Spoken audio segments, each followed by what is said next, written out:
Where are you from? I'm from Korea. India. Bangladesh. Thailand. China. Malaysia. Cambodia. Myanmar. Mongolia. The Philippines. Taiwan. Indonesia. Hong Kong. Sri Lanka. Vietnam. Japan. Growing up as Burmese in New Zealand, it's a weird time because, not many people obviously know where Myanmar or Burma is. People will ask you like where you're from or where you're really from, and not many people would obviously know it's not a country as well known as like China or anywhere else. At the time, especially when I was younger, a lot of the Burmese here were refugees, so you don't really know that many Burmese people. It's really hard. I've never come across another Burmese like person my age in school or anything. So yeah, it's different. Now, in my teenage years, I'm not that afraid to speak Chinese out in public, especially because most of my friends actually speak the same language as me. But throughout primary and intermediate, I was actually, afraid to say that I spoke Chinese or I could understand it, just because of the fact that I was afraid that I would be mocked by others. So before I went to Sancta Maria, I had, my friends were Pacific. And so I think when I first met them, I wasn't nervous, but I was kind of scared. I didn't listen to the same music they listened to. So for me to be Asian, I felt like when I was younger, I felt like I had to put more effort into trying to figure out who I am. I definitely think that there's some sort of stereotype, like, heaps of Indians, they have to be like high achievers at school, or they have to, there are only certain jobs that they can do. I guess that goes for a lot of Asian stereotypes. So we definitely feel that too. And yeah, I guess you could say it has an influence on us. Because I was like, part of a minority, I guess I did feel a bit inferior at times because a lot of, my views on things that were shaped by my parents, weren't really taken as the norm in like, a Western society or at school. So I guess I had to shift my viewpoints a little bit to fit in, I guess. I first went to primary school, I couldn't speak English at all. And my sister used to be my big buddy at school, and I had her because she spoke Chinese to me and I couldn't speak any English, or barely any. And then I remember this one time she didn't want to speak Chinese to me anymore, so she swapped herself as my big buddy to someone who spoke English, and I cried my ass off because I didn't know how to speak English. And then I tried to learn English heaps because I was like, I don't want to be the person who can't speak English and is always speaking Chinese.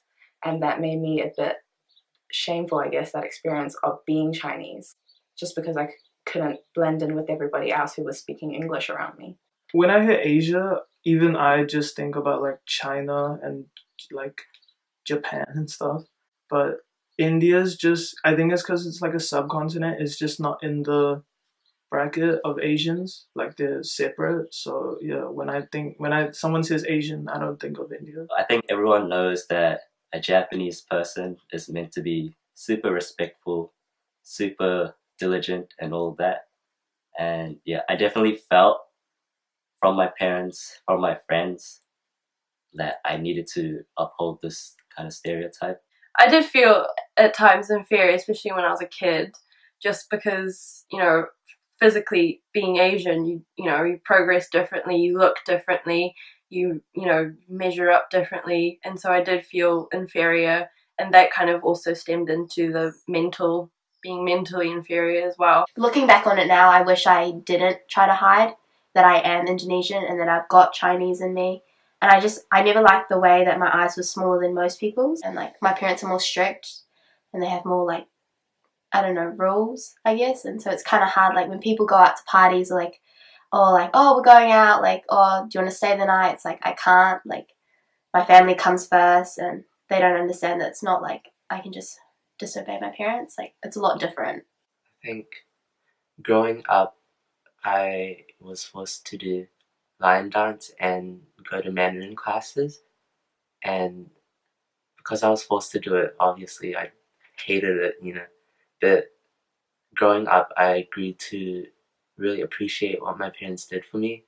Lion dance, especially, I started doing it in high school, and it's something that I still continue to do today. It's become like a part of my identity, and that's just a really cool way for me to connect back to my heritage and my culture. We had this like international school day where like you would dress up in like your country's traditional outfits. I remember there was so many for like England, South Africa, where else, India, and I remember pulling up in like my Thai like outfit, and I was the only one. And so they hadn't even made like a flag, because everyone had those like flags with the country's name on it and the signs, and two people would hold it up and just walk around the school. They hadn't even made one for Thailand. So when they saw me show up, they were like, "Oh, guess we'll like quickly make one." So I'm just walking around the whole school in line, just holding up my Thai flag, and like my mum would come to every single school event. She'd just stand there like clapping. I knew that there were more Thai people, but like in our school, but like no one wanted to dress up underneath Thailand. There's a lot of Thai people in New Zealand, but just like not enough people being proud of their like culture and like representing that proudly, you know. New Zealand has more like, I feel the vibe I get from here is more relaxed. It's more clean. It's a more happy lifestyle. And in Hong Kong, whenever I go to Hong Kong, I just feel very rushed, very claustrophobic, and I don't feel very free. I feel like the society in Hong Kong is very strict, and I just feel like I have to act very different to my true self in Hong Kong. At a point, there was time where I used to be like, I used to question whether what I'm doing is right and stuff like that, and I was quite embarrassed by my skin color, I guess. But then I later realized that like people are, I guess, are more accepting in this day and age. So and especially living in New Zealand, like it's such a multicultural society where everyone is accepting of everyone. So so I don't really feel the need to be ashamed anymore. I wouldn't say that I'm embarrassed of my culture. I was a little bit when I was younger. Like, I once took dumplings to school, you know, so good. My dad made them, I was so excited, and then this girl was like, "Ooh, why are you eating ears?" People would be sort of like, what's that? And I'd be like, "Oh, it's this." And then they're just like, "Oh, that looks gross." And like, even though it was nice, it sort of made me think like, oh, I want to be normal.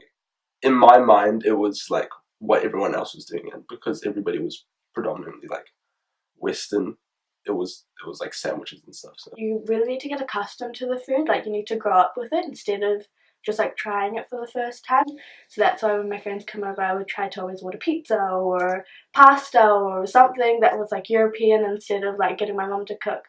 I always remember I'd kind of avoided sitting with my friends during lunchtime because I would have Asian food that smelled differently, and kids would never fail to, you know, point that out. Back when I was younger, my mom used to cook traditional Malaysian dishes at home.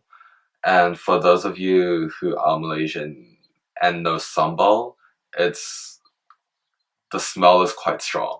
I brought it to school once, and it was just, yeah, everyone just said it stunk up the whole room. What is that smell? So the next day, I just told my mom like, oh, like don't make me bring that again. Just cook me, I don't know, fry me some nuggets or something, and I'll bring it to school, just so I could actually fit in with the society there and not be left out.